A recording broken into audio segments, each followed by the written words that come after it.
तेणु आमर गौरव गोटे छोट चिंता आपण सम्मुखें आने चाहे एब्री मान निकट को पत्र 3 अध्याय 14 पद कारण आरंभ आम मान जो विश्वास थिला ताहा जदि शेष पर्यंत दृढ़ रूपे धरी रखु ताहले ख्रीष्टଙ୍କ सहभागी होई रहिबु।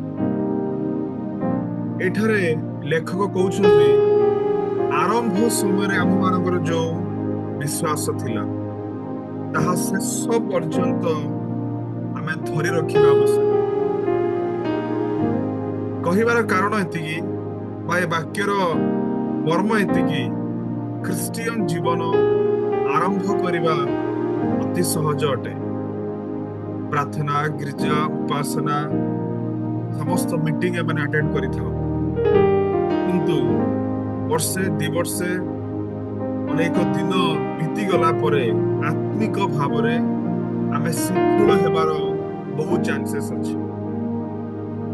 बाइबल आम पढ़ा समय गोटे समय थिला प्रारंभिक समय रे अनेक सेवक माने अनेक राजा माने अनेक प्रभुंकर लोक माने तमाने ईश्वर को बहुत प्रेम करुथिले ईश्वर को निकटवर्ती थिले सेमाने प्रभुंक सहित लागि के सेमाने कार्य करुथिले प्रभुंकर बाणी बिना सेमाने आगु को जाई पारु नथिले किंतु अनेक दिन बीती गला परे प्रभुंक सहित संपर्क सेमाने दूरेई गले शेषरे से विश्वास को सेमाने रक्षा करि पारले नाही।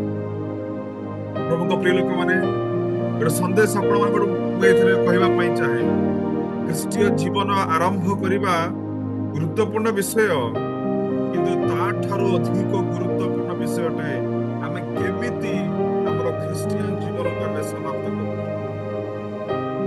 कहवा चाहे ख्रीष्टीय जीवन केमिति आम आरंभ कलु ताठारु गुरुत्वपूर्ण विषय आम ख्रीष्टीय जीवन आम केमिति समाप्त कलु। अनेक लोक माने अच्छे ख्रीष्टियन जीवन को अति सुंदर भाव से आरंभ करती कि शेष उत्तम हो पारे ना। प्रत्येक दिन आम ईश्वर को निकटवर्ती होगा समय आम यह प्रार्थना करने दरकार प्रभु पूर्व परि नुहे आउ टिके अधिक तुम निकटवर्ती होगा पूर्व जमी प्रार्थना कली ताहा नुहे ताठू अधिक तुम छामुरे अधिक समय निकट में प्रार्थना करने प्रभु पूर्व जमी मो वाक्य ध्यान कली ताठू अधिक पूर्व ठारू आम शेष उत्तम होगा आवश्यक। अनेक साधु माने अनेक संत माने अनेक राजा माने अनेक प्रभु लोक माने प्रारंभिक उत्तम थिला प्रभुंकर प्रिय लोक माने किंतु शेष अवस्था प्रभुंक वाक्य जो आम देखु प्रभुंक ठारू से बहुत दूर को जाइथिले।